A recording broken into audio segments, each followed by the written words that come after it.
Yo, what is up, everyone? It is the Beast. Welcome to the Twitter Space, man. What's going on? It's a good night to be a Kane. Another one of these good nights that we've had over the last couple of nights, right?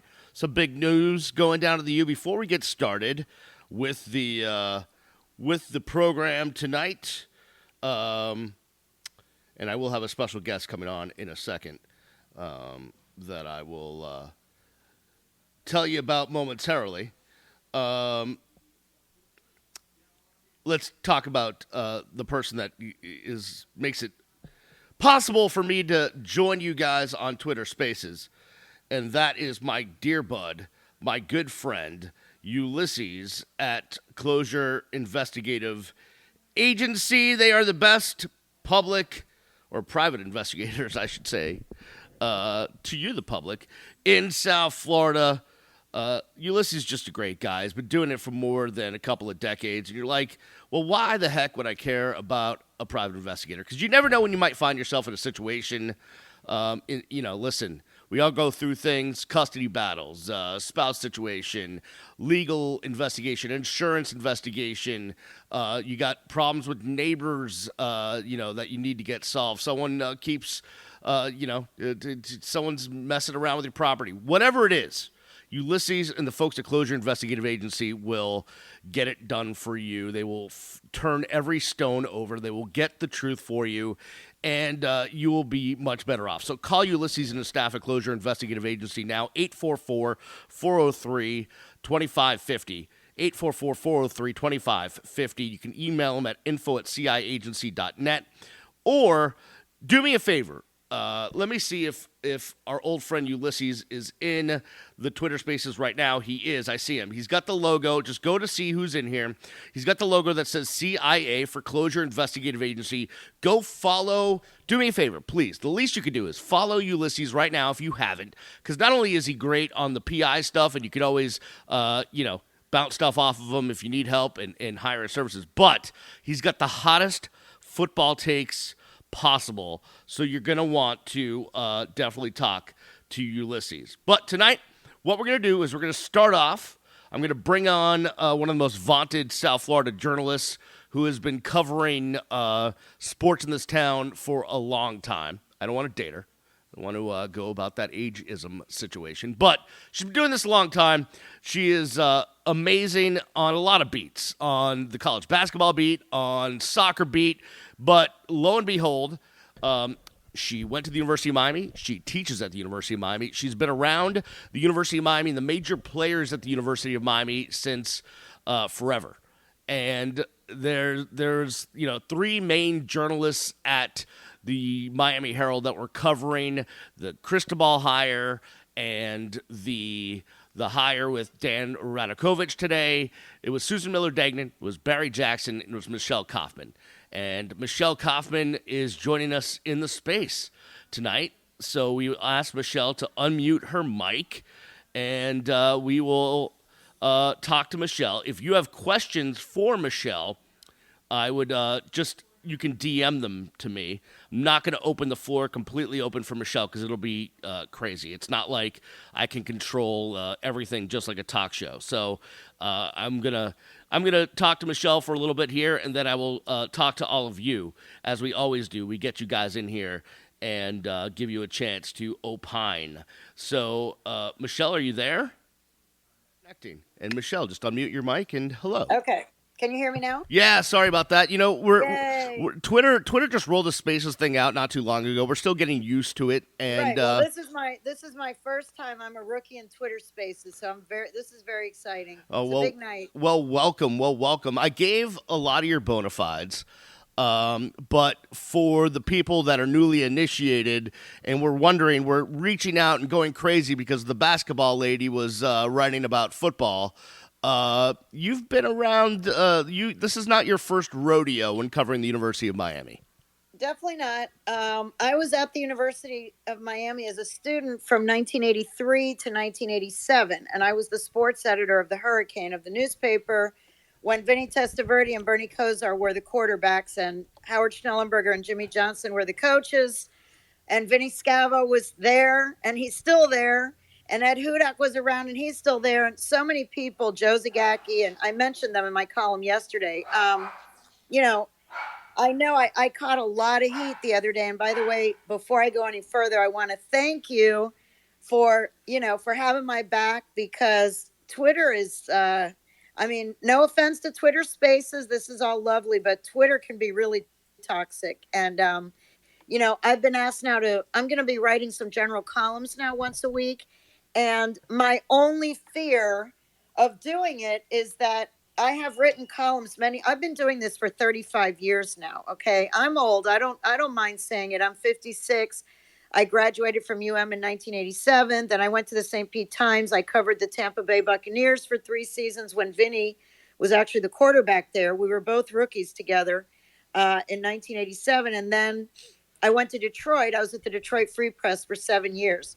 So I've been around. I've been around a lot, and I know a lot of people at dating way back. I mean, I've known people there since the 1980s, and I came back in 1996, and I've covered every basketball team, since Leonard Hamilton days over at the, even before. I covered in 85 when they brought the program back with Bill Foster over at the James L. Knight Center. And I mean, I have been around this program. So I really appreciate you having my back for the Twitter, I don't want to call anybody any names, but Twitter is just, it's very easy to just be anonymous and trash people when you know nothing about them. And I don't have any problem with anyone disagreeing with what I was saying in my column. The thing is, first of all, I feel like half the people didn't even read the column. They just read the headline. So at the very least, read the column all the way through, and then tell me you disagree and tell me why. Don't just call me names, and especially don't write things like you must have dated Manny Sr. in high school, or, all kinds of really sexist things that are just uncalled for. But anyway, my point in that column was not to say that Mario Cristobal would not be a good hire. My point was to say that as a long-time hurricane observer, and I mean long time, I was there in the room at Randy Shannon's hiring. I was there in the room at Al Golden's hiring. I was there in the room, at Mark Richt's hiring. You were probably in the room. You were probably in the room when Jimmy Johnson was hired. I was actually in the room when Jimmy Johnson was hired. Yeah. So I've been in the room. I've been in the room where it happens, for those of you that like Hamilton. I've been in the room where it happens. And my only point was saying that every single time those coaches were hired, everybody was excited. And I remember Mark Richt, a lot of the alums were there. Melvin Bratton was there. Vinny Testaverde was there. A lot of alums were there. There was a lot of buzz in the room. He threw up his hands in the U. The lapel pin was on. I've seen it over and over and over. And every single time, there's a lot of promise. There's a lot of excitement. And in many of those cases, those were guys who were coming back home, the green and orange blood, all that stuff. And, my only point was saying that there is no magic wand. Mario Cristobal is clearly a great coach. He's clearly a great recruiter. He's clearly a great leader. But, this is a difficult place. Now he has the resources. The other coaches before did not have these resources that he's going to have. Everyone's throwing money at the program now. But anyway, my only point was just a little cautionary tale that I have seen excitement before around football coaches being hired. And, it doesn't always turn out to be what people think. And so I think time will tell. I think he certainly has all the tools. But that was my only point in that column. I nowhere did I say, and now when he got hired, people were like, oh, ladies, so now are you happy that Mario, Listen, I never said Mario shouldn't be hired. I never said Mario was a bad coach. All I said was I was there in the room, and I saw a lot of excitement, and I've seen a lot of coaches throw their hands up in the U, and time will tell. That's all I'm saying. Michelle, you'd have to agree, though, because we both, listen, you've been around longer than I have, but I have been around a long time, too. This is, I think, maybe 27 years. And we both know that it's never been like this as far as the resources, that have been now dedicated to the athletic department and specifically the football program. UM has never opened up the coffers like it has this time. And it doesn't seem like it's, hey, we're just going to pay a coach. It's we're paying our new AD a lot of money, and we'll talk about Dan in a few, but we're going to give our coach the biggest budget in the ACC. We're going to do whatever it takes to succeed. And I've always said that UM was like the little engine that could, because it was really doing a lot with a little, but now it looks like UM is going to try to do a lot with a lot. That is the biggest difference, more than the coaching change. Honestly, the biggest difference is the backing that this coach is going to get, the financial backing, not just for himself, but for everything, for the recruiting, for the staff, the whole department. I mean, I've seen the numbers that were thrown around at Clemson, and the donors. There's a new group of donors that they just really want this to happen, and they're going to put a lot of money into this, way more than any. Before, I remember when they hired Mark Richt, the big narrative was, finally, this is the first time that stepped up and paid the coach big time money, which was $4 million a year. At that time, that was considered like right up there with the other big programs, and it was a big deal that they paid that much for a coach. And he did get them to number two, and they were on ESPN Game Day, and there was some excitement there for a few weeks in that 2017 season. Um, so now you've got a coach who's now making double that amount, 8 million, and on top of that, like you said, the resources that he's going to have, everything that he wants, he's going to get. And yes, the University of Miami has always been a little engine that could, but the thing is, back in the day, the thing is that college athletics has changed so much, and this could be another 3-hour segment, but just in short, Miami back in the 80s was also the little engine that could, and did not have the money, did not have the facilities. They had one little strip of grass, the Green Tree practice field, that's it. They had a gym that looked like a garage. I mean, it was It's just like true. free weights. It's true. The It was like original weight room did look like a garage. It was a garage with free weights on the ground, mostly big giant dumbbells. But the thing is, back then, and I don't, yes, I'm old, and I'm going to say it, and I'm going to sound like an old grumpy lady, but back then, the guys who came to to play back then, they took pride in how little they had. Okay. They took pride in the fact that they were representing the 305 Miami, and they kind of liked the fact that they were the underdog and the little engine that could, and But the little school that had no facilities, that had nothing, that had the Green Tree practice field and a stupid little gym, and they went out and kicked everyone's ass. Okay? yeah, but Michelle, I mean, we'd have to agree though.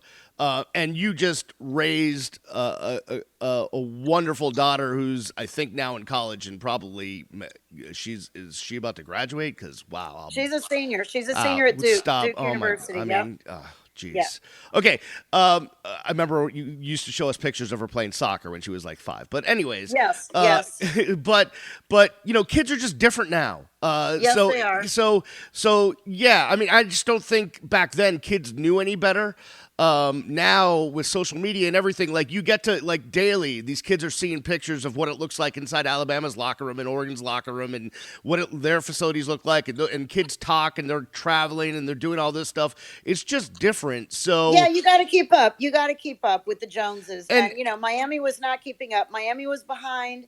And I've heard from coaches, other people in the department, not even in football, that when they go recruiting and they see what some of the other schools are doing, especially now with NIL, because with name, image, and likeness now, it's pretty much legal to just, pay athletes and sponsor them and all this stuff. And so a lot of the schools, when they're going out to recruiting visits, they are showing up with a slick marketing package, personalized for each young athlete. And they're going into a living room and saying to a parents and a kid, hey, look, here's your marketing package. You're going to be able to be sponsored by this company. You're going to make this amount of money. You're going to do this. And University of Miami coaches were basically going in and saying, we have sun, we have small classrooms, we have great tradition and all this stuff, which is all wonderful.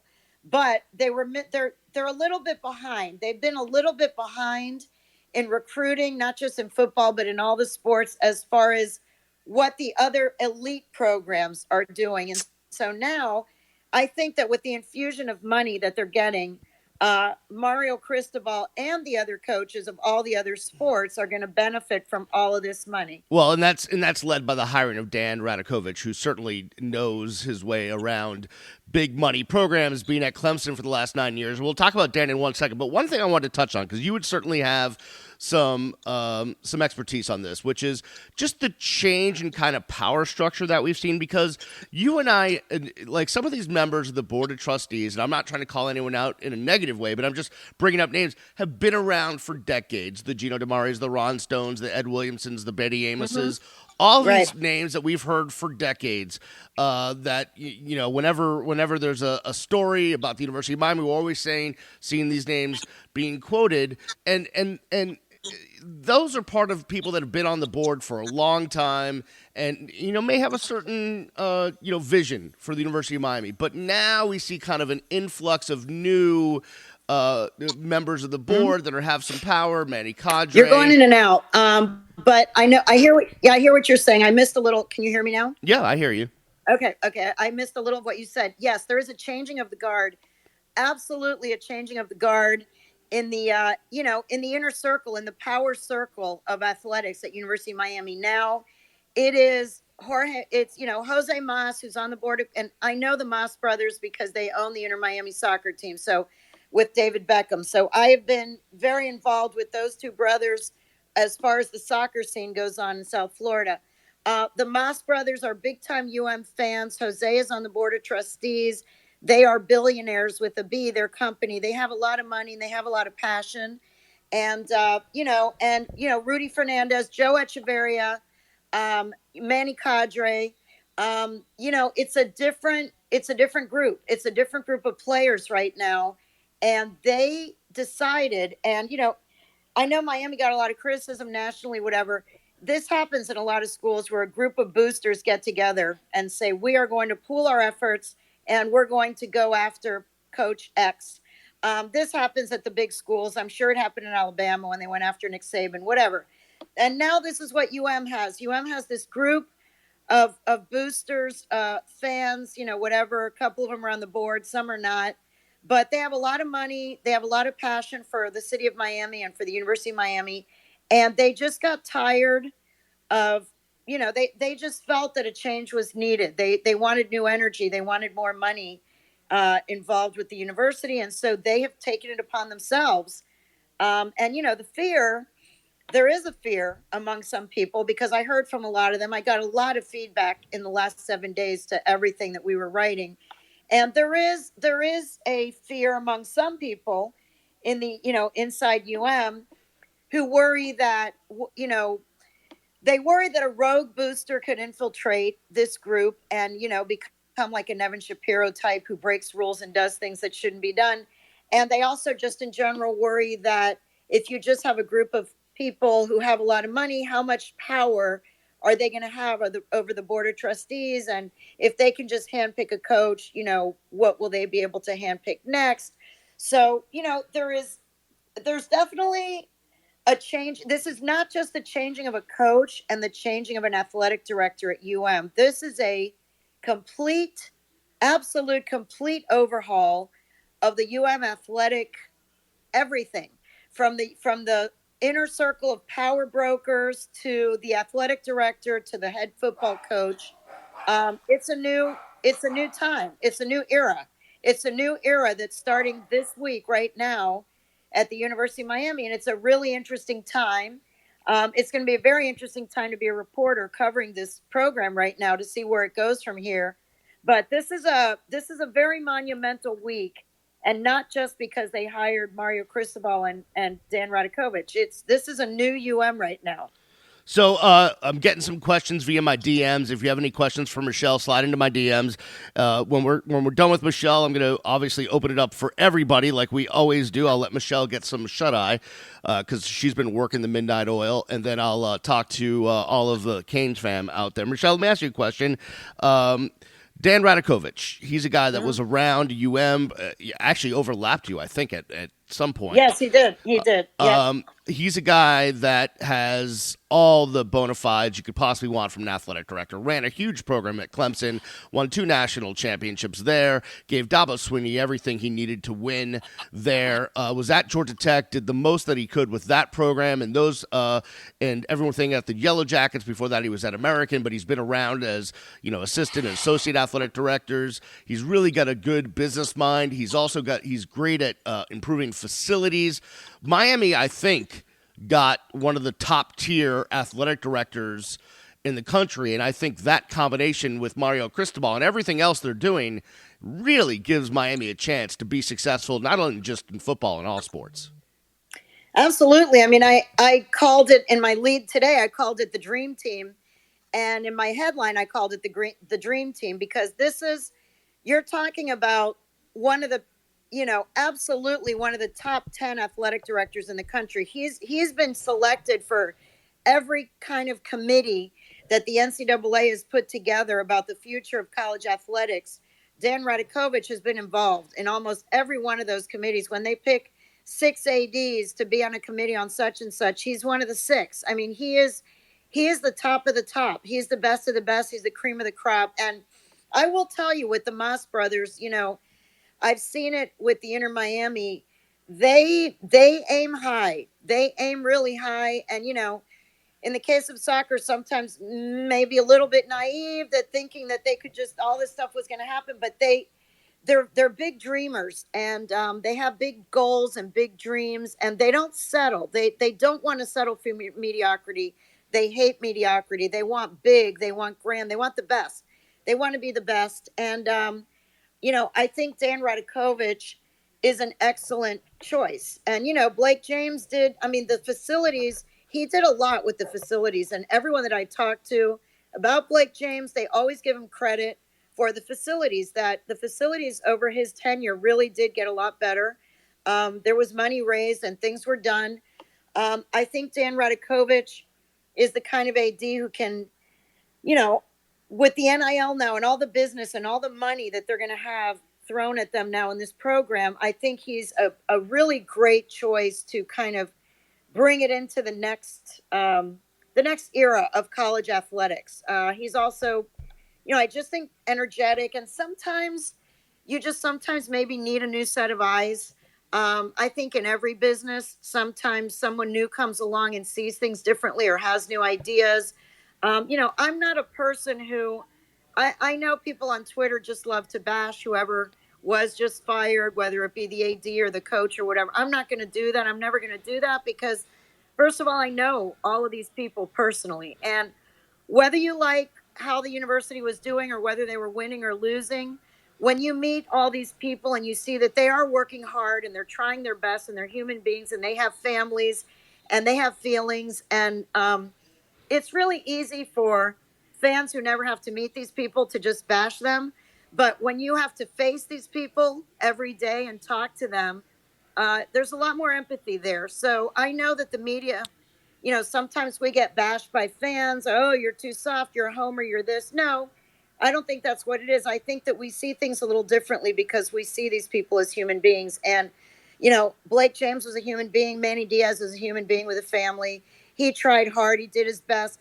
I'm not going to bash anyone behind. What I will say is that Dan Radakovich seems like an outstanding choice for the AD here. I think that he and Mario together can have the opportunity to really bring to the elite level. Not just, I cover basketball a lot too. I'd like to see the Watsco Center be re-energized, because they've got an on-campus arena now. And I heard for so many years when Leonard was the coach, when they get the on-campus arena, when they got, the students are all going to come, it's going to be packed. The fans are going to come from Coral Gables and Pinecrest and Kendall, and it's going to be jammed. You're not going to be able to get a seat. Guess what? There was a game recently where there were 2 students. I know it was the start of the Thanksgiving break, but still, there were literally, I'm not lying, 2 students in the student section. So that program needs some energizing in the fan base. And I think that Dan Radakovich is going to, Dan and Mario together are going to energize the fan base and get people excited that there's a new start, that there's a new regime, there's a new energy with these new boosters. And I think it's going to help the whole department. I really do. Specifically, and I'll have two more for you. This is the penultimate question, Michelle, as relates to basketball, men's basketball, because I think Katie is great, and that program has ups and downs, but it has its own challenges. But the men's program, obviously, Coach L came in a couple of Sweet 16s, but it seems like there's a downward trend there. The portal did not help people. Guys checked out, but how might Dan help? Because you want the fans to re-energize the Watsco Center, but I would say we need the basketball team to help re-energize the fans. So how might the basketball program benefit from Dan Radakovich? What could the basketball program use by way of resources or anything to energize it and get it back to where it needs to be? Yeah. Well, I kind of think with sports, especially, when I watch this basketball team, I think it's a chicken egg sometimes. My daughter goes to Duke, so that's the ultimate. She's going to camp out for I'm not kidding you. She's camping for 6 weeks in Of the course. cold for the North Carolina game. They start camping on January 22nd. She's going to start camping January 22nd with 12 other people in a tent, and it all night and all day. Someone has to be in the tent. There's line monitors. I mean, it's crazy. She is a Cameron crazy, and it is absolutely insane. So then I come watch the basketball team playing also in the ACC, and I see that building. And what I think it's a chicken egg. I think it's hard when you bring recruits to the Watsco Wait, stop Center. one If they second. don't see a great Hold, atmosphere, hold on. if they don't see a great atmosphere, it's kind of hard to get people excited Hold, when there's nobody there. On the other hand, the fans say, "Well, I'll go if they start winning," and hold, so Hold on uh, one second, Michelle. yeah. Sorry. My dog Charlie is vociferously just drinking water next to me. Like he's sucking it down as if he hasn't had a drink, 5 minutes ago. Cha Cha, go. I'm doing a show, Cha Cha. Get out of here. I got these two dogs. They're two small little runts, and I love them, but they just kill me. Sorry about that, Michelle. Back to the Wasco Center. Back to the Wasco Center. Okay, so what I think is, I think the thing with recruiting, I think with college athletics comes down to recruiting. By the way, I do want to say one thing. Yes, they haven't had a couple down years. There are a couple reasons, and I'm not being an apologist here. I do think that I was starting to wonder if they were just kind of stuck in a funk. I see a different energy with this year's team. Sometimes on teams, there are certain players that are negative or have negative energy. And there were a lot of players who transferred, 5 players transferred, which was actually the average. The national average was 1,700 college basketball players transferred last spring. 1,700, which comes out to 4 per team. So yeah, the lost 5 players, but they brought in Charlie Moore and Jordan Miller. Both came in as transfers, and they've really been good this season so far. Now, obviously, they have the ACC coming up, and that's going to be a whole new animal. And they are kind of small.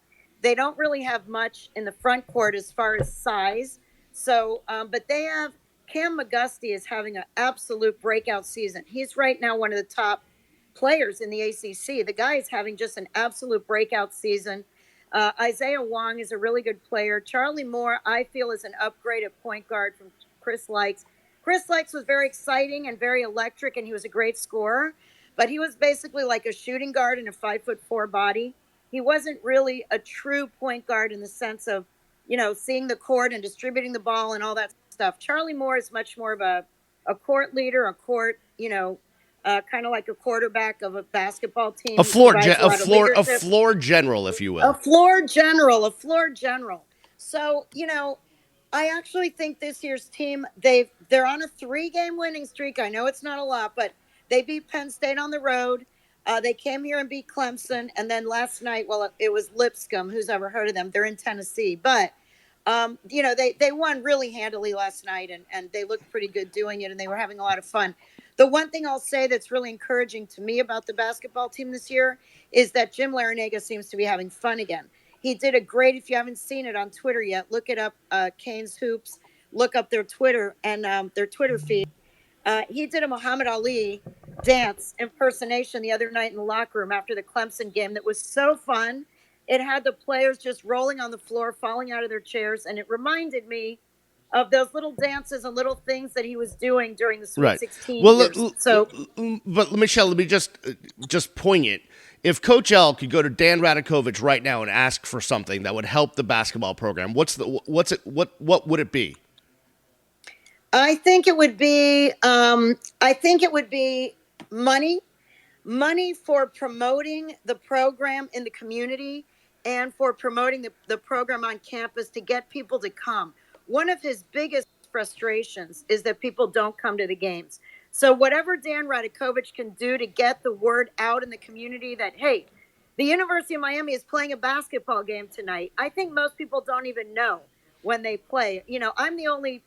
I am literally like the only reporter outside of the school paper and some of the websites that cover, the fan groups that cover. But as far as local media, no one's out there. The reporters are not out there covering this team day in and day out the way they are with the football team. So I think that they need a lot of advertising and marketing, and then also with recruiting. I think what I was just talking about before about being able to recruit in this day and age of name, image, likeness. Basketball players are getting a lot of opportunities from other elite programs to have sponsorships, to have name, image, and likeness funding. And I think that the University of Miami is behind in that in all their programs. But I think, if Jim Larinaga were able to get really good recruiting material to give these kids when he goes to recruit them, I think that it would make a much more attractive program than it is right now. All right, one more for you. Oh, will you stop barking, Marley? That's the other one. Just be quiet. Jeez. One last one for you before we get you out of here, Michelle, and I appreciate your time, which is John Ruiz and the Ruiz family. They are hopefully about to be very, very wealthy if the SPAC deal goes through that they're trying to do. And their idea about displacing Coral Gables High School and building a, stadium there for the University of Miami. That's your city, your neighborhood, your area. Your thoughts? That will never happen. It would be basically as hard as it is to build a stadium on the moon as to build a stadium at the Coral Gables High site. I admire the optimism and vision of wanting to have a stadium closer to campus. I understand all of that. In fact, I just did some research yesterday, which I mentioned in my story. I didn't know this. UConn is the only other team in the entire country of all the FBS schools that fans have to travel farther to a home game. Miami's ranked number 2 in the nation behind UConn. So 21 miles between campus and Hard Rock Stadium is the second longest in the nation. Really? I thought UCLA would be pretty close. UCLA is up there, but Miami was second. I think Okay. UCLA may have been third. UCLA was up there also. But anyway, so yes, I understand about wanting to have a stadium closer. This is something that has been discussed, since the Orange Bowl was knocked down. But Coral Gables, forget about it. I mean, even to build a stadium on camp, even building the Watsco Center, when they built that took forever to build it. And I live in Coral Gables. You are not allowed to paint your house without getting a permit. There's a certain palette of colors that you are only allowed to use. You can't just go to the paint store and paint your house whatever color you want. If you take your garbage out, which we have by accident, and taken something out to the side of the road on the day that it's the wrong day, you will get a really big citation on your door. This city, the city beautiful, as they call it, there is a reason that it's so beautiful, is they have a lot of rules here. And there is no way, absolutely no way, that they're going to knock down. First of all, Coral Gables High is a historic high school, and all of the houses around that neighborhood, around Riviera Drive, those are historic homes. Those are old Spanish historic homes from the 1920s. There is no way in hell, okay, that they're going to build a 50,000 seat stadium on that site. That just is not going to happen. It will never happen. It just won't. Wanting to build a stadium closer to campus. Yes, I did see. I don't know if you guys saw. Dan Radakovich spoke with some beat writers today, including Susan Miller Degnan, who was on the call. and they got to ask him some questions, and she posted that today. And the headline is that he is willing to entertain the idea of a stadium closer to campus. He said obviously he doesn't even have his Florida driver's license yet, so he doesn't know. He's just going to get here and start exploring and start learning. But my feeling as a graduate and as a Coral Gables resident right now is that site on the corner of Lejeune and Bird Road, for about 82 reasons, is not the right place to have a stadium. I've always thought, to be honest, that Tropical Park. Yeah, that's the logical one that everyone brings up. That's the one that everybody talks about, and I don't know why to this day I've never heard a great reason. I've talked to Donna Shalala about it. I've talked to Paul D. I've talked to people for many years about Tropical Park, and I've never gotten a great answer. Yes, the county would have to be involved in everything, and so there's politics, but Miami is politics. No matter where you go, there's going to be politics. I think that, Tropical Park is very close to campus. It's a big, giant place. It's right off the Palmetto. They have the Santa's Enchanted Forest was able to handle really big crowds. I don't know. To me, that makes more sense.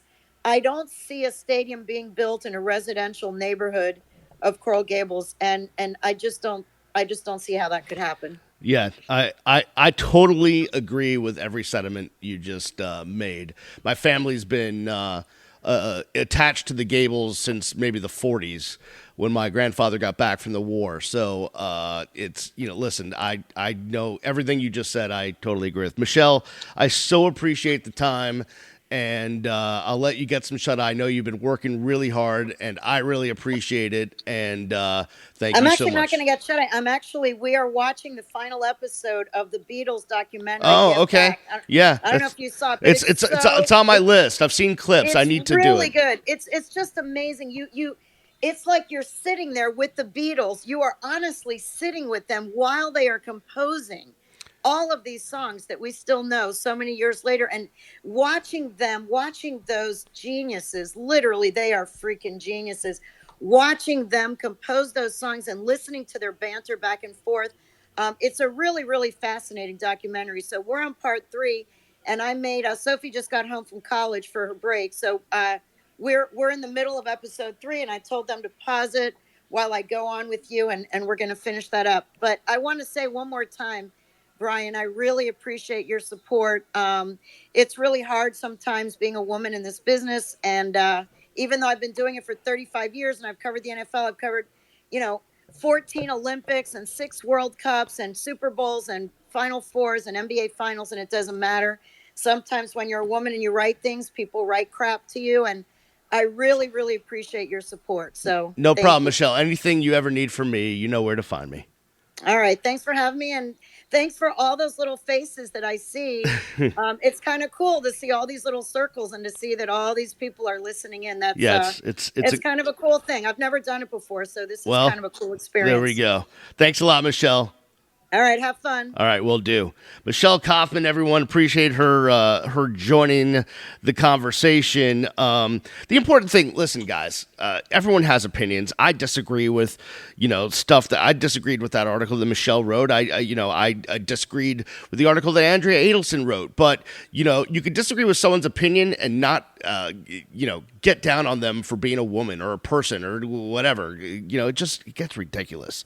But before I start letting people in, because we're going to open it up about Dan Radakovich and Mario Cristobal, and if anyone has any thoughts on coordinators and coaches and all that stuff, we're about to go buck wild and go fast and free. So let's do that. But first, I got to make sure that everyone in here knows about my boy Ulysses from Closure Investigative Agency, the best I keep saying private investigator in South Florida.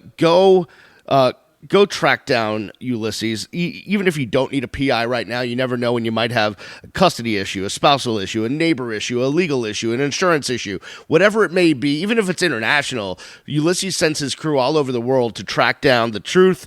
So go follow Ulysses at CIAPIFL, CIAPIFL, Closure Investigative Agency, ciagency.net. You can hit request to talk. I am going to open it up.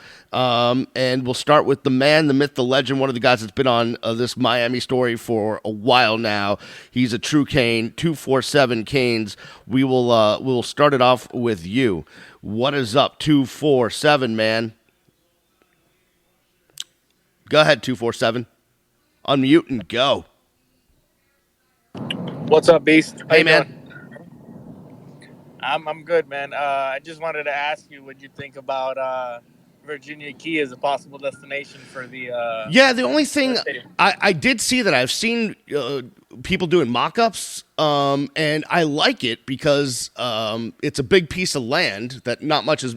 I mean, the only thing there is like some sort of utility plant or something like that. And I've actually been out there for concerts when they set stages out. It's a big piece of land. The only issue I worry about is it's basically one road in, right?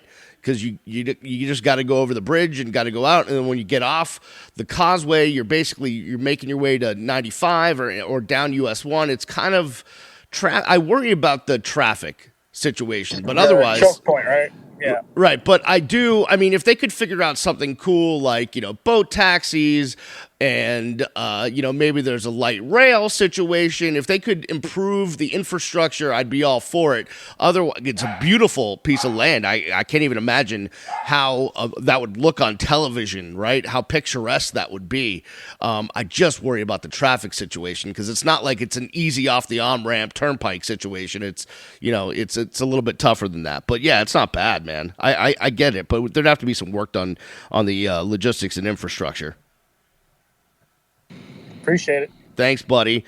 The Poe Man also been all over the Mario story. Poe Man, you can unmute yourself and go. Feel free. What's going on, Beast? How you doing, buddy? Good, Poe. How you doing, man? Good, man. What's going on, Alex? No, I mean, let me tell you, man. We got to give Alex credit. This guy, I think in his other life, he was an architect or something. But whatever, yeah, he's put in a lot of work, man. Yeah, no doubt. But I don't know, Beast. I don't know if there's a way to find out because of where it's at. If the cost of building it is obviously going to go up. I know that you got Moss there that can provide that, but man, if we can somehow pull that off, you're talking about Virginia Key? Yes. I mean, I said, I think it could be pulled off as far as just the stadium. I think it's all the other stuff because now you're dealing with the county and the city and it's a couple of cities. You're dealing with the city of Miami, the city of Key Biscayne, which is just, actually are you in the, no, that's the city of Miami no, still. It belongs to the city of Miami. Yeah, so I mean, you're still dealing with county and city as far as infrastructure. And I mean, you would really need, you'd almost need another causeway, maybe right to the stadium. You would need water taxis. You would need a light rail. There'd be all sorts of things you would need if you're going to build a stadium there because trust me, I grew up going to Foxborough Stadium in Foxborough, Massachusetts, okay, with the Patriots. And there was literally, up until very recently, there was literally a 2-lane highway that went to Foxborough Stadium, right? It wasn't close to any major artery. So you'd have one lane going in one direction, one lane going in the other direction, and that's it. And I could tell you, on a game day, getting into the stadium and getting out to the stadium could take you 3 hours. Either way. We used to leave our house like 6 hours before the game just to be able to park. Because of the road situation. It could take you on a 1 o'clock game. The game ends at 4:30. We'd get home around 9 o'clock because of how long it took to get out of the stadium. So I'm just looking out for all of you when I say there would have to be some work done on the infrastructure. Now, if we pull this off, we definitely would be the NBA of college football. I can tell you that right now. Oh, it would look amazing, right? The blimp shot would be so amazing. Well, and you also got the famous skyline that everybody uses. You can actually see it from there. Yeah, it's like it will be crazy. Yeah, it would be. I just man, it's not easy to get to, man. I agree because there's only one way in, one way out. It would have to be like Alex said, something. You have to build some kind of a road that would probably get there. I mean, he's got some good ideas though. So yeah, no doubt. I'm wide open. I just want to try to be realistic, man. I appreciate you, buddy. I got you. The same here, Beast. Thanks. All right, bye. All right, let's get to Randy and Brandon. Randy, what you got, buddy? Yeah, thanks, Beast. I just wanted to find out when you think they're going to start announcing staff decisions. I would say probably very shortly. I haven't, to be honest with you, I was working so hard on the Radakovich story. It takes so much effort to track this stuff down. So it's like first it's all go on Mario, and then it's all go on Radakovich, and now it's like, man, I need a day off. And then, now I'll start checking into staff, but I would think very shortly. And no, I don't. We heard the Joe Brady rumors, and we heard some other stuff, and the receivers coach from Oregon's coming over, and we got Maribal at offensive line. So, and it seems like Stephen Fields going to be here in some capacity because he's been retweeting and doing a lot of recruiting stuff lately. So, it's starting to take a little bit of shape. We just need to know our coordinators.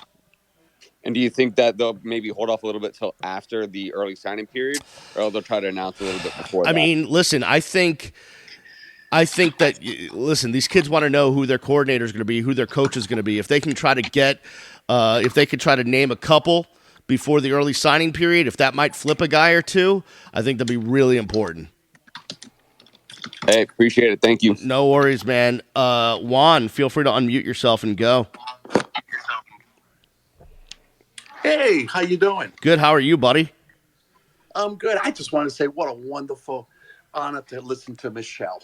Michelle is one of the top reporters in the country, and she knows her soccer like nobody else. And she's one of the top soccer reporters, and at the same time, one of the top college basketball reporters, and at the same time, knows backwards and forwards because she's been around it all her life. All. And I love listening to her, and I love reading her articles, and I just want to say kudos to you having her on. Thank you. No problem, Juan. I appreciate it. Brandon, what's up?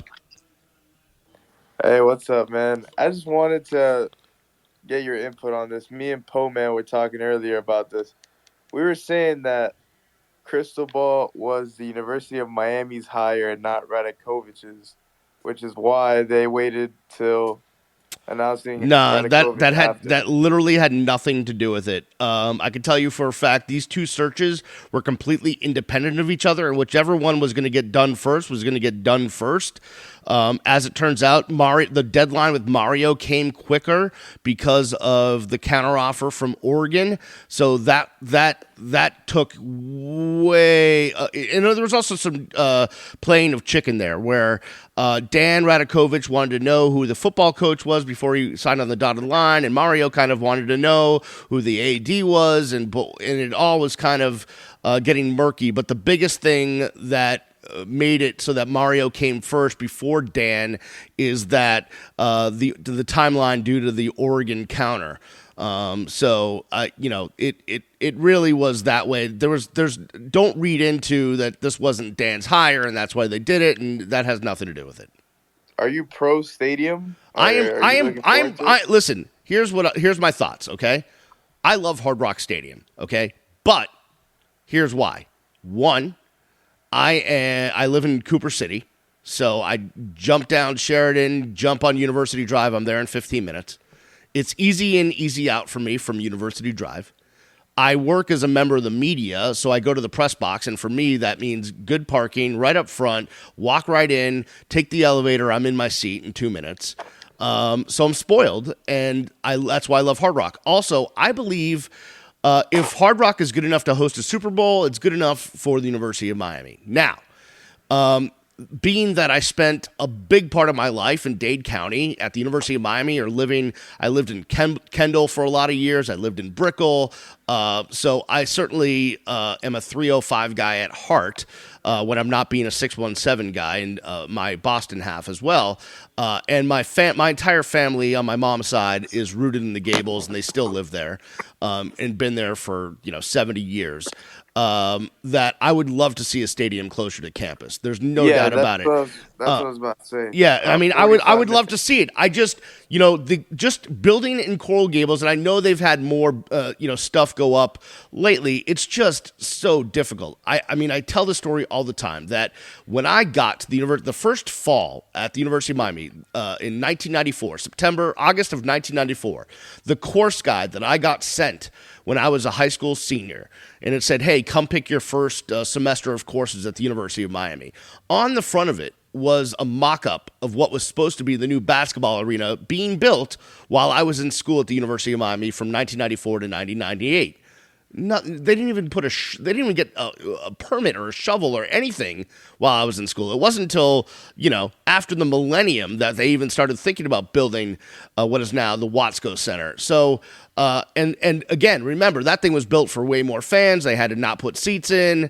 There were certain things about that they couldn't even do. It really is a much lesser project than it was supposed to be because of the city of Coral Gables. And that's even considering it's on the actual UM campus, on the land that UM owns. Imagine if you're trying to build something on land that UM doesn't own. And I know someone came on here the other day and was like, well, technically, according to the logistics of a map that I looked at, you could build a stadium on forget about that. There's no way to fit a stadium on that campus and have parking and also have any kind of traffic control.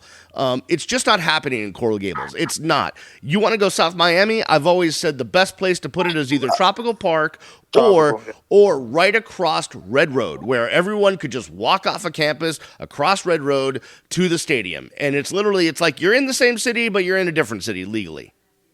What do you think about the Virginia Key situation? Yeah, I just addressed it. I love Virginia Key, but tell me how I'm going to get in and out there without being 3 hours. There's one road in and one road out. Yeah. You would need to build almost another causeway right to the stadium. You would need to have water taxis. Yeah. You should build a light rail. I mean, you would need so much infrastructure and logistics to do that I don't know if it's possible. Plus, is that going to get done in the city of Miami where nothing gets done because its politics is crazy? They just had a problem with Ultra, so I doubt they could do something with the stadium. Yeah, I don't know about that, man. So, listen, it would look beautiful. I would love to sit there and look at the skyline of Miami. It would look amazing. I don't know how real that is. Yeah. Appreciate it, though. Brandon, unmute yourself and go, buddy.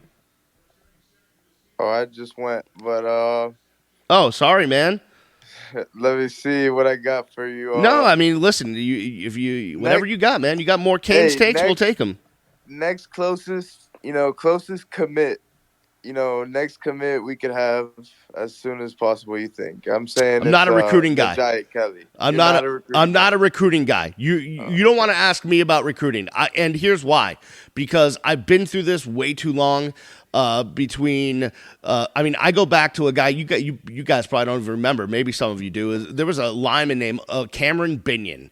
Okay, and I remember he was on the cover of newspapers. This guy was the biggest commit the University of Miami can get, Cameron Binion. And I remember seeing this guy come in and wow, he looks huge. He's got size. This guy's going to dominate. And he ended up being the kid that we were all happy to have on the team because he raised the team GPA.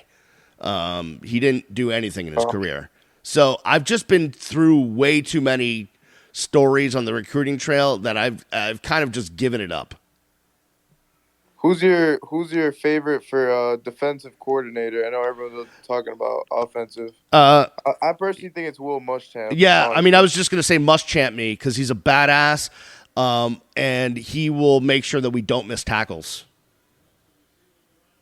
I mean, that's when it comes to defenders, just like it's like how can you be a wide receiver and not be able to catch? Like that's like switch positions, go play defensive back, do something. But if you can't catch and you're a wide receiver, that's a problem. If you're a defender and you can't tackle, like get off my team. Like enough of that. I'm sorry. I can't deal with people that are defenders and can't tackle. So I need a defensive coordinator that's going to kick some ass. I mean, Mario is going to kick some ass as it is, right? But, I need a defensive coordinator that can kick some ass. All right, we have some open spots. Get in now, hit request, come in to talk. Then once I let you in, you just unmute your mic and you go. Anyone want to talk about Dan Radakovich? Miami has got themselves an AD for sure. One of the top athletic directors in the country. I mean, if you told me a year ago that Dan Radakovich from Clemson, who he helped win 2 national championships, was going to come to Miami, I would have told you that is a pipe dream, and it really happened. It's unbelievable. All right, we're filling up here, so let's start with Suave, Cane City Cartel. Cane City Cartel. Go ahead, buddy. Hey, how you doing, Beast? Good, how are you? I'm good, sir. Hey, about Mr. Radakovich, I was just curious. I don't know which class it was. It was probably as far back as I don't know, maybe 2020-ish, 2020. Yeah, that's so far ago. My mind. When you said so far, when you said it was far away, I thought you were like, back in '97. Yeah, no, it was because I'll follow a lot of recruiting and stuff. Yeah. And I watched some interviews with a lot of kids. I forgot which class, and they'd always talk about Clemson's facility. Yeah, I mean they have a center on campus for their student athletes that has mini golf, bowling, a big slide. I mean, it's like an amusement park just for the student athletes. And what he did there, Dan Radakovich these facilities at the University of Miami are already pretty good, right? I mean, it's right along with everybody else in the rest of the country. But he will make UM's facilities tops of the tops of the tops because that's his bag. Yeah, that was actually going to be my question. Like, how far outside the box can we go? The constraint with the University of Miami is land, right? Because the University of Miami is packed in there on that piece of property. But if there's a way to do something, Dan Radakovich is going to find a way. He is so creative when it comes to facility upgrade. Trust me, our student athletes are going to love him. And just one more question. When are we going to have that celebration you talked about? Well, okay. So for those of you that are just joining, me and Toast from the Orange Bowl Boys, we're putting together the party of all parties with the special guests. I can't even let me just tell you, there will be autograph lines. Okay? That's what we're talking about here. We are already trying to figure out how many off-duty cops we need to keep our guests safe because it's going to be out of control. And I know that we do have a date picked out. I can't announce it yet because we have to secure the establishment, if you will. But it's going to be in the second half of January, and it's going to be well worth the wait. And there's a reason why we have to do it on this particular date. And when we announce that, people are going to go crazy and go nuts. And it's going to be a situation where it's going to be the party of the century. And we're all going to be at Steak and Shake at like 5 a.m. trying to eat grease to suck up the alcohol. All right, Beats. Hey, I got one deal for you. Yeah. You get me to the head of those autograph lines, and I'll be your personal security. I'm a Marine Corps veteran, so I'll make sure you're straight. You slide in my DMs, and we'll see what happens. All right, Beats, man. Appreciate it. No worries, man. All right, let's see. Let's bring some more people in. Hodge is in the house. Hodge, unmute yourself and go. Hey, man. Sorry, it was kind of delayed. First of all, I just wanted to say I appreciate you doing this, man. Like, I live in Tennessee, and I remember listening to you on the radio, and I got excited whenever you'd be on because you was one of the only ones that would consistently talk about the hurricanes down there. So it's good to hear your voice again, man. I appreciate you doing this. Anytime, Hodge. Thank you. When you talk about facilities, educate somebody who doesn't, live around there. As far as, I know that Miami just got the IPF, and I'm not trying to compare them to Oregon, but like, what kind of football facilities upgrades are we looking at to where recruits wouldn't come here because of facilities? Well, I would tell you right now, the facilities are plenty good, like are on par with most schools in the country to, that whereas recruits will come here and be like, all right, yeah, those are good facilities, right? I'm just saying that Dan Radakovich knows how to just get creative and do some really great things with facilities. If you look what he did at Clemson, I mean, just stuff that's thinking outside the box with facilities. And, like, I don't know what that would be because, he's the guy, he's the creative guy. Right now, if you walk, on the campus to the Green Tree and to the IPF and into the offices and all that stuff, you'd say, yeah, these facilities are really good. It never was like that, man. When I was in school and, going to cover the Canes or even back when I was on the beat or traveling with the team as a sideline reporter, we used to like walk into every stadium when we go on the road and be like, yep, this football center is better than our football center. Yep, their weight room is better than ours. Yep, this is better than ours. Yep, ours sucks. And it really took, I'll be honest with you, yeah, there was one upgrade that was okay, but when they built the Schwartz Center, the Schwartz family, the Sofer family, and the IPF, Mark Richt, Blake James, they got done these facilities to the point where they're as good as they need to be. They're not lacking in any way. I'm just saying they could definitely get creative and get funky and add some stuff that would definitely draw more student athletes in every sport to the University of Miami. Okay, and one more thing. I know this is a football thing, but it does say 80 higher. I'm a big baseball guy. Yeah, I'm a big baseball fan. I'm hoping that we can kind of turn the corner back to where they used to be there as well. And I'll let you go. Yeah, thanks, man. Let me address that real quick. So obviously the baseball program has taken a bit of a dip, and there's a lot of reasons for that. And, one of the biggest problems that Miami has, and I don't know if a lot of you know this, is that unlike football, basketball, and every other sport, for some reason, baseball has this cockamamie thing where they only get like 11 and a half scholarships for the whole team. So that means someone could be on a quarter scholarship, an eighth of a scholarship. Maybe one or two players get a full scholarship. Like I remember Pat Burrell got a full scholarship, and we were like, whoa, this kid must be amazing. And then he turned out that he was, right? It's just that's the issue with college baseball, because if you don't get a full scholarship, well, now your family is having to pay some percentage of the tuition. Miami is not cheap. It's a private school, and especially when you start talking about room and board and books and all this other stuff. I mean, it's $60,000 a year. And now parents are have to pay that. So you're recruiting, the base of kids that you can recruit from basically is cut in, a huge percentage, because you can basically only recruit kids that are coming from wealthy families that can afford to pay some of the tuition to go to UM. And that's one of the issues, is that it's so much cheaper to go to UF because even if you have to pay half your tuition, it's still a billion times cheaper than it is to go to UM. So that's the problem with baseball. And, I hope the NCAA changes that rule. But one thing that could bring UM up to where it needs to be is if you start having these corporations do NIL deals with baseball players, because that would then, bring Miami up to equality. Because if these kids, could get their amount in tuition in NIL deals, well, then their parents wouldn't have to pay, and more kids would be considering the University of Miami. More kids would stay home, and that would help a lot. The other issue is obviously Gino DiMare, the manager, the coach, is the son of one of their biggest board members and donors, and Paul DiMare. Now, Paul's health is not good, so, we'll keep our eye on that. But that is the issue with UM baseball. We'll see how that goes. The Dale Lowe 0324. What is up, buddy? What's up, man? I was going to talk to you about Radakovich a little bit. Okay, let's do it. When I first saw the hire, I was like, oh my gosh, is this real?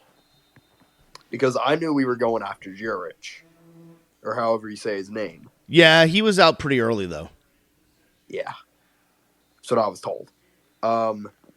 Yeah, I'm a huge fan of this Radakovich dude. I look at what he did at Clemson. Because here's the thing. I'm a football and a basketball fan. So, for me, having a good basketball team and when football off season is out, it's really good. And I hope. Was Radakovich good with basketball at Clemson? Yeah, and he also was at Georgia Tech as well. And he also ran American University, where their only big sport is basketball too. So he definitely knows other sports. He did, he did great at Clemson with all the major sports, baseball as well. So listen, I think Radakovich is going to be good for all the sports. Oh yeah, 100%. All right, man. I appreciate your question, man. Appreciate it. Danny boy, what's up, man? Good evening, sir. How are you? Good. Piggyback on what Dale just said on basketball. The last 2 years we have had losing seasons, and we have not been in the postseason. That has to change this year. Now that Radakovich is in. Well, Radakovich is not going to change the postseason for this year, right? No, not this year. Not this year. His impact is going to be long term. And I think you missed Michelle Kaufman, but I asked her, what could the basketball program benefit from Radakovich? And it would be marketing, advertising money, but also recruiting money. El's going to be on the hot seat. Yeah, I mean, listen, that it's probably the case. And, listen, he's getting up there in age anyways. I don't know how much longer he wants to coach. But they need to spend more money on their presentations to recruits. They need to spend more money on everything in the recruiting process. But again, this is another sport that could benefit from Miami being a major city and having NIL possibilities. Because if basketball players will come down here if they can get a major NIL deal, right? Because the NIL deals that are available in Miami might put Miami on a level as far as other places where you might go because it's basketball tradition. It will be. Right. It will be. Right. So I talk about baseball. Yeah, go ahead, Danny. Now, baseball. The best, in the past, Beast, our seasons have died in Gainesville. It has died in Gainesville. Last year was an opportunity missed. And a lot of people blame Gino for that.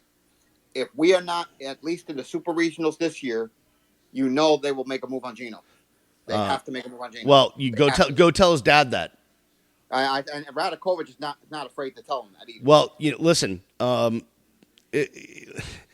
University of Miami is an interesting establishment. Now, Radakovich has power. He's a vice president. Which is an interesting move, and that basically allowed him to come here because it wasn't a lateral move. It was a promotion to go to vice president. That means he's on the senior staff of the University of Miami being a vice president, and he's also head of the athletics, so that's a big move. And a lot of other schools do have it that way, where the athletic director is on the senior staff. Miami did not up until now, and he's going to have a lot of power, but I can tell you this. Paul DeMare has been a part of the University of Miami for longer than you and I have been alive together. Yes. And very much respected at that. Too. Right. And he's also donated a lot of money. And so that's going to be a political situation we're going to have to watch. But if you think that, hey, super regionals bust, Gino's out, it's not going to be that easy. Yeah, here's the thing. Another reason why. Remember, when he was at Clemson, he fired a longtime baseball coach who had been there a long time. Was his dad on the board of trustees? I do not. No, he was not. It was not. Okay, he was not. He was not then. But yeah, you're going to have that talk. He's going to have that talk with Paul DeMare. I'm sure he's going to have to. Because if I tell you this, if he's not in the supers, Gino, there's going to be calls for Gino. Oh, I'm sure there will be. Will be. Danny, I appreciate you, buddy. Done. Love Danny Boy King. Love him. Corey, what's up, buddy? Hey, just wanted to pop in a little bit about baseball. We talked about the 11 scholarships and all that stuff. The issue there, though, is you look at a school like Vanderbilt where the cost is just as much, if not more, than UM. And what they've done is they've basically turned that in. They've got that endowment money that they're using to put kids onto quote unquote scholarships. And I think if UM's going to get into the baseball game again, they're going to have to use that. The NIL, obviously. Also at Vanderbilt, I believe a lot of the kids are on academic scholarships as well. Right. That's part of it. I follow Vanderbilt baseball pretty closely and but that's where, you look at Miami and they were always going at those kids that were, the recruiting class was always great. And then it fell apart because these kids were always going to drafted. Baseball. Yep. Yeah. So I think they really have to start looking at that and finding the kids that are really going to go there. talent rich. There's no reason they shouldn't be in Omaha every year. I mean, that's given. But I'm with you. There's no way Geno's out of there if they don't make the Super Regional. It's going to take. They'd have to finish last in the ACC this year to even think that would happen. So, but again, appreciate all you do, Beast. Keep it up. No worries. Corey, thanks for the insight, man. I really appreciate it. Who else wants to get in? Feel free to just jump in by requesting. Brandon wants to get back in, although now he just wants – oh, there he is. Brandon, what's on your mind, man? You've been itching to get back in. Hell yeah, man. I'm pumped up. What do you got? So, were the Canes really drawn off by the Jurich situation with Turnkey? Is that what really? No, I think there's a lot of other stuff that went into the Jurich situation that had nothing to do with that. I would have been really, really surprised if Jurich became the AD of the University of Miami. Really surprised. Thanks, Brandon. Appreciate it. Corey, what's up, man? Just unmute yourself and go. Hey, how you doing, man? Good. How are you? Good. Calling from Michigan. Very excited about the things going down in Miami right now. Look. That Wi-Fi in Michigan not so good. You're breaking up a little bit. Hear me now? Yeah, I got you. All right. I'm wondering about the quarterback position next year. What are you thinking? What are your thoughts on Tyler Van Dyke, a Heisman contender? Garcia, yeah. What are you thinking? What do you mean? What's to think? Well, you have one of the best quarterbacks in the country. What's to think about? What about Garcia though? What about him? Right now he's QB2. Does he stay or does he transfer? I would stay. I would stay because I would stay because if Tyler has a good year next year, he could be out. Listen, if you look back at the history of the University of Miami, it's every 2 years. You basically, if a quarterback's a quarterback for 2 years, it's a long time. Dorsey doing it for 4 years because Kenny Kelly got hurt was odd. Yes. But normally it's 2 years, right? It was especially if you go back. It was Kelly, Kosar, Testaverde, Walsh, Erickson, Torretta. You know what I'm saying? It just kept going. Every 2 years was a different quarterback. So Tyler Van Dyke, I expect him to be really good. I expect him to get him an offensive coordinator who's going to make him even better. And then if he stays on the same path that he's on, he's out. And then it's Jake Garcia's team. Does Jake Garcia have the, I wouldn't say maturity, but the patience to wait it out? I would hope so. I hope you can see the forest through the trees. Too. Yep. Yeah, for sure. Appreciate it, man. Appreciate it. Go Canes. Yeah, go Canes. Go Canes.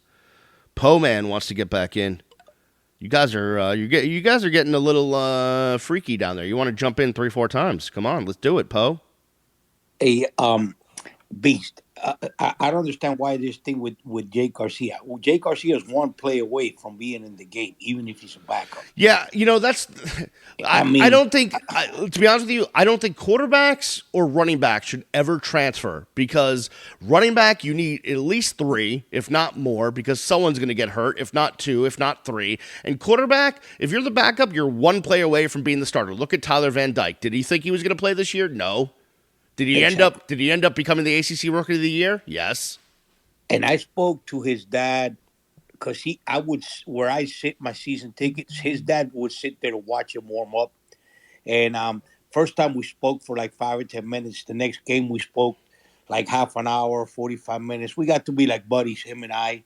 And man, they love it down here. They just bought a house down here, and he said that that he's always been a diehard Cane fan. Yeah, so why else would a kid from Glastonbury, Connecticut, come down to Coral Gables unless he's been a diehard fan, right? Exactly. So I don't understand what the problem is. And then the other thing I wanted to tell you, I don't know if you heard the show today with Ruiz.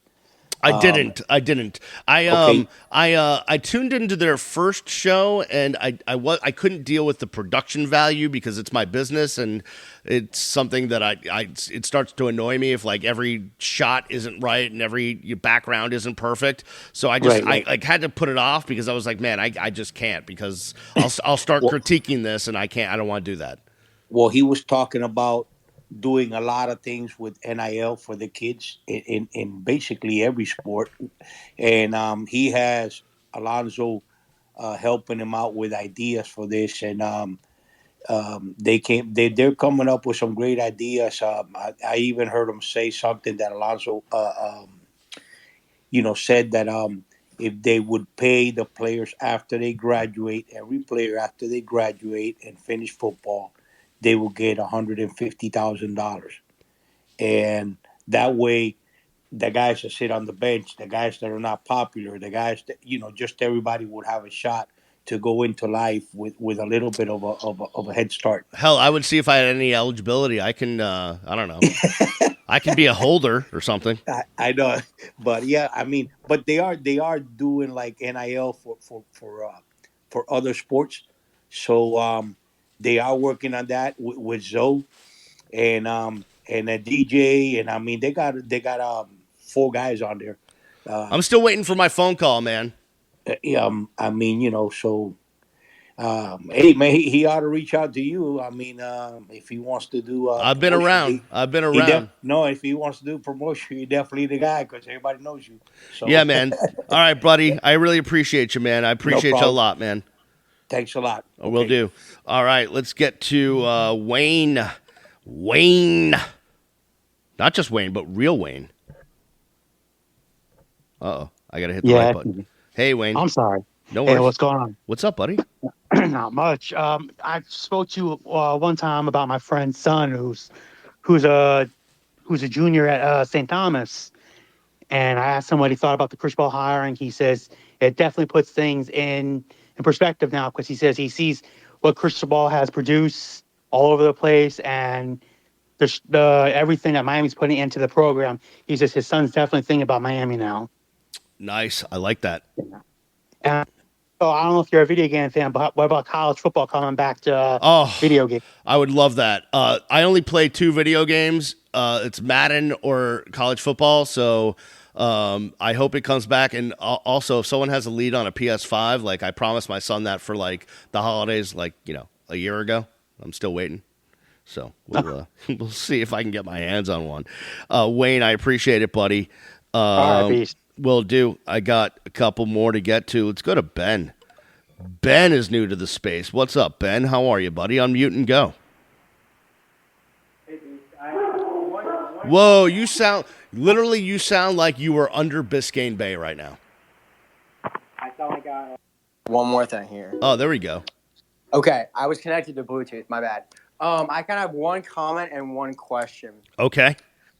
So I can kind of get to the question first. But just being around the program for however long you have, and I'm kind of definitely excited for Mario to bring the cultural change and the work ethic and just the attention to detail and stuff. And from your expectation standpoint, do you think that we can see that noticeable change like week 1 next year, or do you think? I think you're going to just see it in the way the team conducts themselves and plays.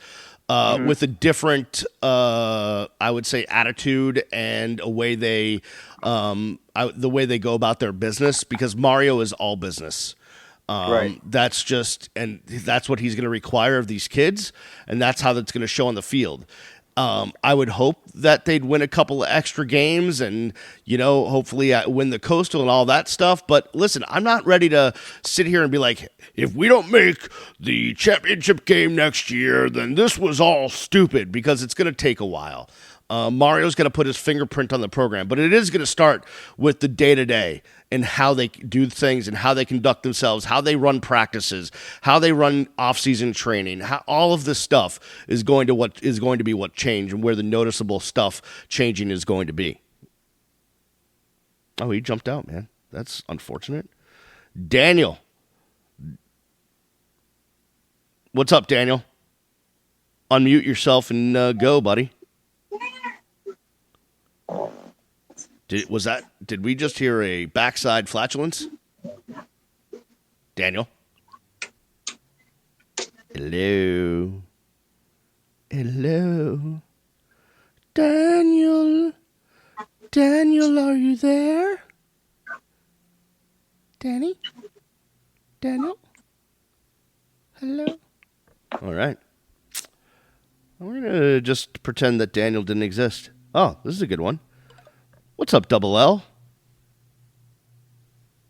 Lance, what's going on, buddy? Man, what's up, man? What do you got? What are your thoughts? What's going on? Pleasure to talk to you. Man, what's up, man? I just want to jump in and see what y'all boys over here talking about. We were talking about everything. We were talking about Radakovich, assistant coaches, stadium talk, all of it. No, let's talk that stadium talk then. All right, then what you got? What you got? Because I saw a little picture come up today, and it had the stadium, like, I guess it was like a little symbol. It kind of resembled the Orange Bowl. Man, do we need a stadium? You know, that is would it be good? Hell yeah. I think because we ain't never get to have that college atmosphere like you did at Orange Bowl. Don't get me wrong, but like at the Orange Bowl, that's just on a whole nother level. But you can really get the chance to have that college atmosphere now. Well, here's one thing I will say, and you know this, Lance. You know this because you were there. Like the University of Miami is not your small town college. It's not in the backwoods somewhere, and all of a sudden you're driving, and there's the University of whatever, and there's the stadium. So you're never going to have that feel, right? Because you're always going to be in a big city, major metropolitan area. And University of Miami is different, man. It's a private school. It doesn't have, 50,000 students. So it's always going to be a little bit different. But I see what you're saying. Although I would love a stadium closer to campus. I would love to have a different feel. I would love it to be the UM's own stadium where they're not paying rent. I would love it to look like the Orange Bowl and feel like the Orange Bowl and all of that. But you know what? Hard Rock ain't bad. If it's good enough for Super Bowls, it's got to be good enough for the program. So I don't want to do a stadium and it's not perfect. No, man, like you got to just bring that atmosphere. That's what Miami atmosphere is a party like. Yeah. So that stadium got to have a club in it. It got to be nice. It got to be like top notch shit. Yeah, no doubt. You can't come with that. You can't come with that country ass feel. You got to come with that Miami nightlife. Right. So Miami's a party city, so that stadium got to have a party feel. Like, okay, you pass by Las Vegas Stadium. That shit nice as the Raiders Stadium. Yeah, man. I mean, or look what they did out in L.A. It got to be some. It got to be some fire shit. You just can't build us no bullshit now. What FIU got over there. Well, No, that's what I'm saying is if you're not doing it perfect, then don't do it because don't do it. The deal is right now. But you're right, man. We ain't. You definitely can't do it, and you definitely ain't gonna do it in Coral Gables. You know, get that out your head. Yeah, I mean, listen, we don't wear jorts and overalls to the games. We're, No. we treat life a little bit differently, man. Yeah, man, definitely so. All right, man. That's the only thing I say, but you can't beat the Hard Rock. The Hard Rock nice as fuck too. Yeah, it's pretty. Listen, Hard Rock ain't bad. I mean, listen, I understand it's far away from campus, but it's centrally located for everybody, and it ain't bad. And then let's talk one more thing. What you got? Cristobal. Yeah.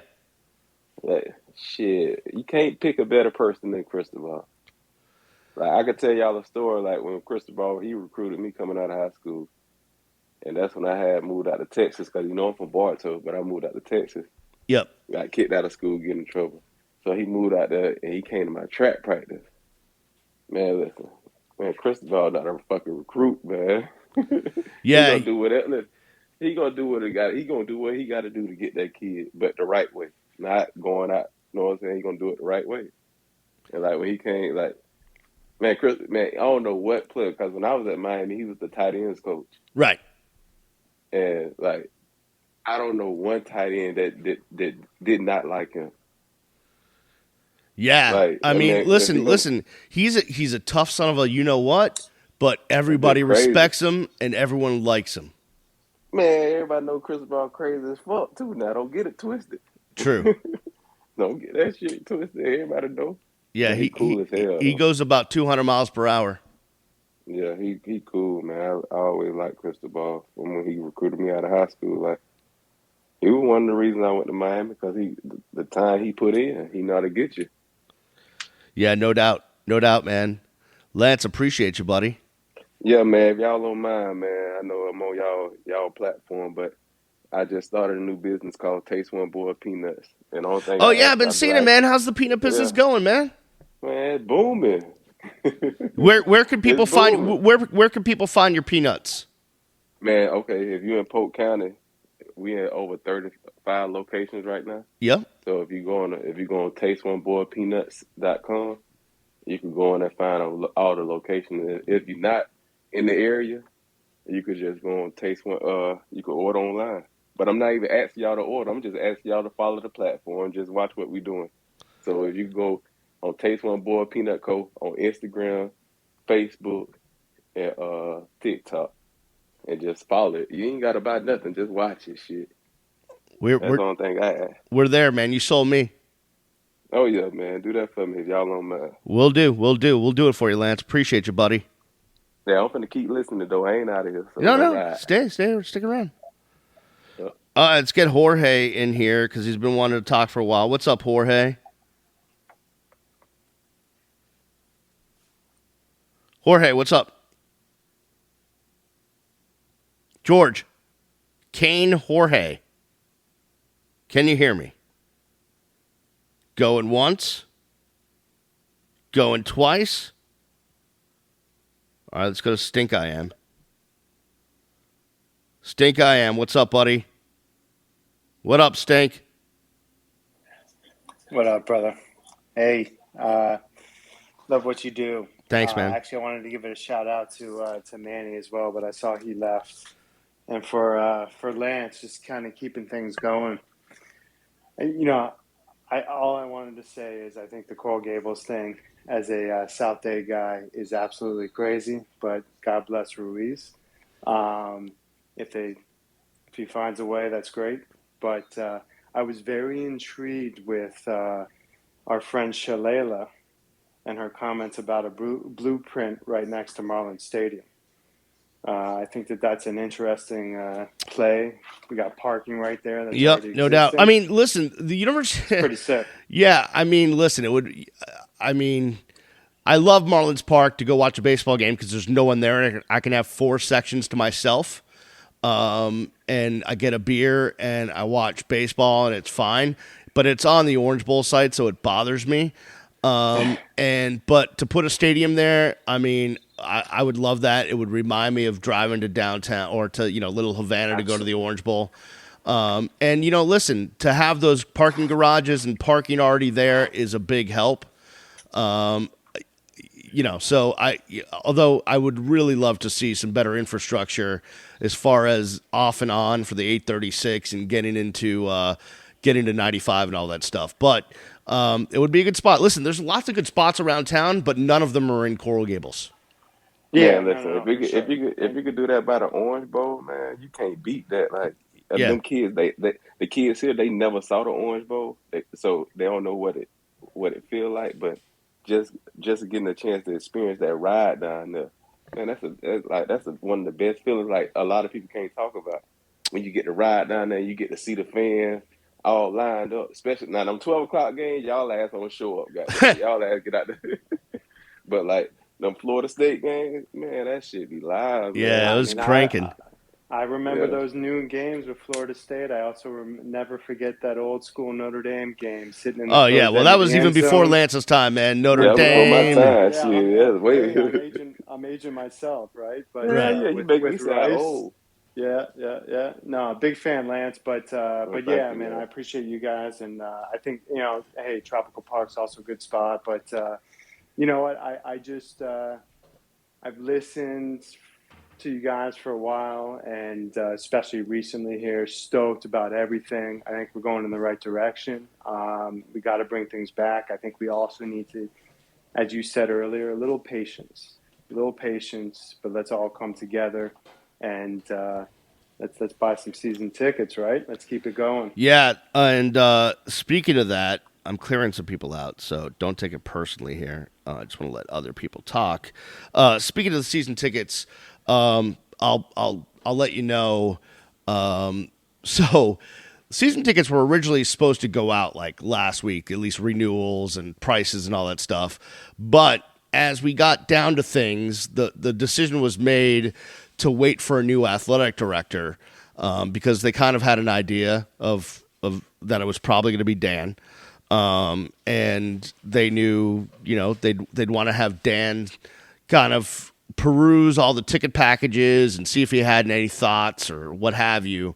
So it's all going to go out next week, and that's one of Radakovich's first orders of business, is making sure that everything is up to snuff with everything that's going out ticket wise. So that's what that's going to be. But listen, I've got people sliding into my DMs. They need help trying to get tickets, trying to get suites. I'm looking for a big spender that would like to get me a suite. I mean, you buy the suite, and I will entertain you. I will be your personal Canes football analyst. Just get me 3 seats. Actually, 2. I just need one for my wife and my kid. I get a press pass, so I don't need a seat. Plus, I would be standing the whole time anyways. But if anyone wants to do that, feel slide in my DMs. We can work something out. Randy, what's up, man? You want to come back? What's up, Randy?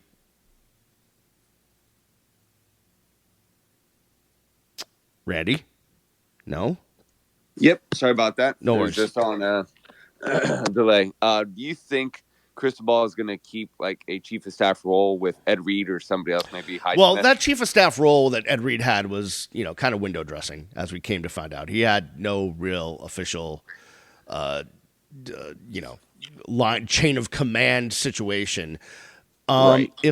Listen, there's going to be no one with power in between Mario and Dan. Okay, like that's not going to happen, and you don't need it. Dan Radakovich has gotten Clemson to the point where they won 2 titles and competed for a million others. He knows football. Mario, we know what he's done and what he's capable of. There doesn't need to be a babysitter in this case. That's a different story if you have Manny Diaz and Blake James. Alonzo could have come in and maybe helped things in that situation. But does that mean that Mario is not going to have 20 analysts on the staff, some of whom could have been former players, to do some recruiting, do some scouting, do some transfer portal work, do some other stuff? Yeah, definitely could. And you know what? I don't think it's out of the complete realm of possibility, because Ed Reed has talked about wanting to coach, that at some point we see him on a staff here or somewhere else, because I feel like he has that in his bucket list to actually coach.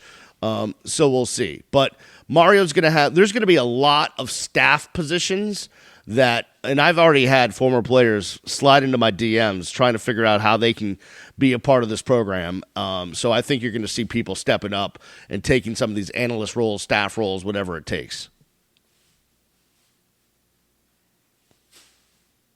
Oh, look at who's in the room. Our good friend, Brian Monroe, is in the room. I'm not going to put him on the spot, but there he is.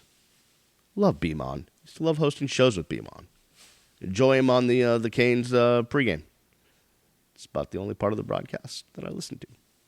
Just him. No one else. Anyways. Wyatt. What up, Wyatt? Wyatt? Oh. Sorry, my mic was off. Yes, it was. What's up? Good evening. How are you? Good evening. How are you? Very well. Just wanted to go back to the hardwood for a moment here. It's been a very strong week for this men's basketball program. Some solid wins, open up ACC play on the right note. Morale's better right now, and I think that's very visible on the sidelines. Players are enjoying themselves. How do you certainly envision this team continue to open up ACC landscape? It's one of the toughest in the country still. A lot went on last year. The team was running on fumes through the ACC tournament, made that Cinderella run. What's your perspective on not only the chemistry, but also the play style as well? Because a lot more bigs right now, and a couple guys are getting the ball a lot more this year than last year. Asking like a true member of the WVUM sports staff, as I was from 1994 to 1998. I'm not going to pretend that I have a freaking clue about the University of Miami basketball team as they enter ACC play. I have tuned into one game this year, and that makes me a horrible alum and a horrible sports media person and all of the other stuff. But listen, I know this. I know they have a couple good players, but if you want me to give in-depth knowledge on the Canes hoops team, you're asking the wrong guy at this point in time. Now, if they make a run, I will be like everyone else and jump on the bandwagon, start watching every game, and then I'll be able to have hot takes for you. But right now, I don't want to fake it. I've been there. I've had to fake it before, and it's not fun. You're just making it up as you go along. I don't want to be that guy. Sorry, Wyatt. I feel like I let you down, and you're a proud UM guy. And I'm an alum of VUM, and I should do better. I really should. I feel like slapping myself now. You're all good. Thanks, buddy. Daniel, are you actually there? Daniel? Listen, I'm a diehard UM guy. If they make a run at the ACC championship or maybe a national title, maybe the Miami Hurricanes will pique my interest. Okay. Good talk. That was. I mean, right now the hottest team in college football right now is Alabama and Georgia. Okay, you've brought a lot to the table, so I appreciate that. You've added a lot to the conversation, and I'm glad that before when we tried to add you to the conversation, we heard you pass flatulence and your dog was barking, and you didn't say anything. So that's good. It's a plus. That was good entertainment. I'm a fan. Alabama, Georgia, yeah. All right, anyone else want to get on before we get out of here? It's getting late. Plus, I have to then go upload this and create a whole thing and put this up as a video on YouTube tomorrow so that anyone that missed everything could come back and listen to it and hear Michelle Kaufman's interview at the beginning of this whole space and all of that stuff. But, yeah. Oh, I'm going to bring this guy on because I love him. I love him so much. What is up, Beamon? What's up, Brian Monroe?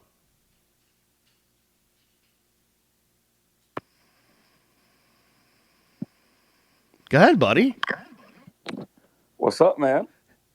Just you. Miss you, buddy. Just me. Nah, it's just not me. What's good? It's all good. It's all good now, man. It's great to be a Miami Hurricane.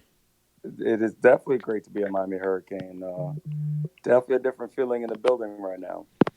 Yeah, I saw you at the press conference. Well, I wasn't there, but I saw you on the TVs and the photos. And what were your thoughts as you were sitting there?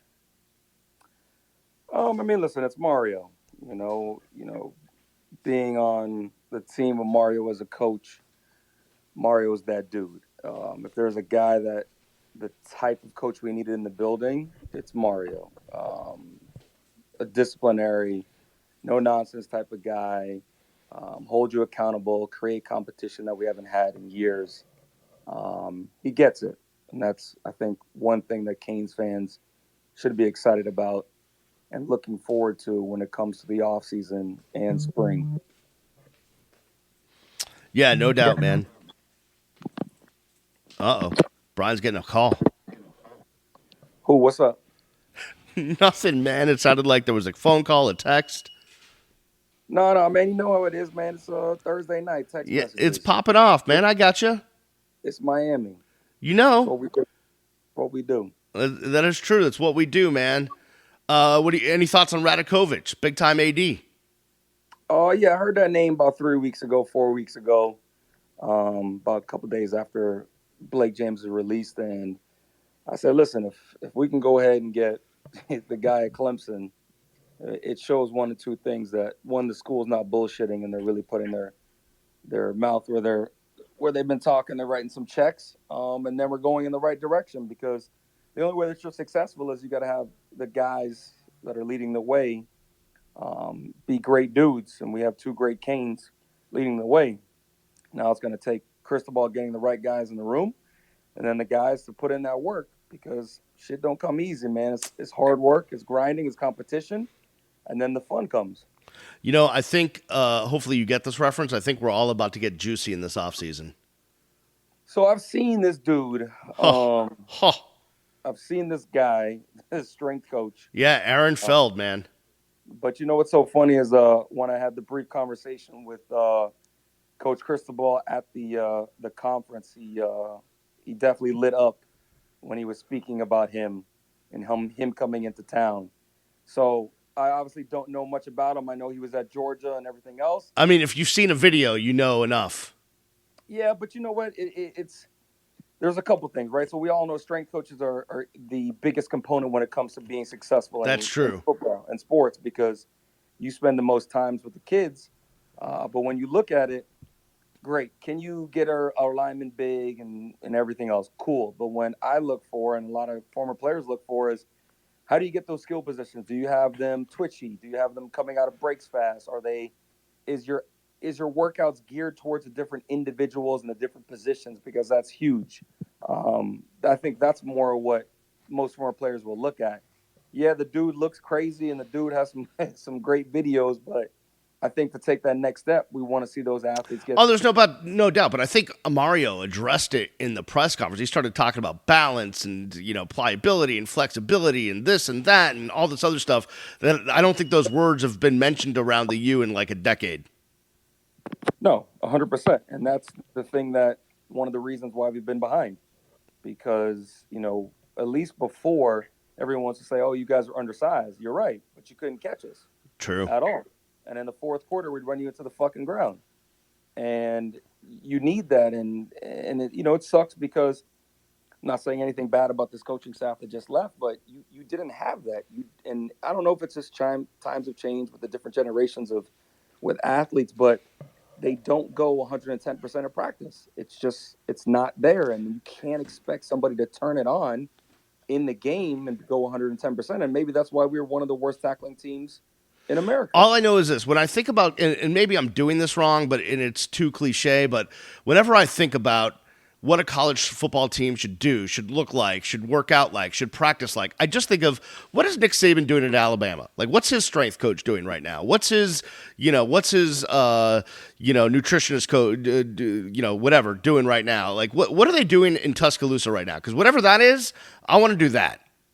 Well, I mean, listen, he's the standard, and luckily for us, Coach Cristobal was there for a couple of years. Right. Succeeded as a recruiter, learned as much as he can, and he implements it. I think he's got the fourth quarter program that he has in the offseason. Yep. Which is awesome to think as a former player, because, that's what it's all about, the work that you put in the offseason, what makes you successful on Saturdays during the season. And maybe if you put in that extra little work, that you don't have that missed tackle where we lose to Virginia, or if you put in the extra work in the film room, we don't lose to North Carolina on the last play. And those are the things that get you excited as a Cane to say things are going to change for sure. And I think things are going to change faster than we think. Yeah, no doubt, B. I appreciate you, buddy. Always good to talk to you. Tell my my buds, Harry and Platon, I said hello.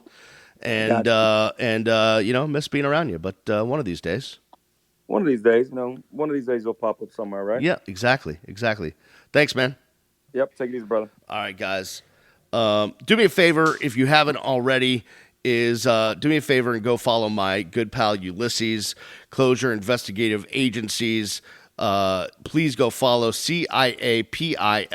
It would mean the world to me if you could follow Ulysses. And if you need a private investigator for whatever the legal situation, an insurance situation, a neighbor situation, a custody situation, whatever it is, go call Ulysses, go follow Ulysses, CIAPIFL. That'll do it for this Twitter space. We appreciate Michelle Kaufman coming on, Lance Leggett joined us, Brian Monroe joined us, and all the regulars and non-regulars as well. If you missed any part of this Twitter space, it will be posted on my YouTube channel sometime tomorrow. It's going to take all night to process and upload and all of that stuff because it's more than an hour and a half. And other than that, we will see you when we see you. We'll do this again soon. I appreciate all of you. Peace. Go Canes.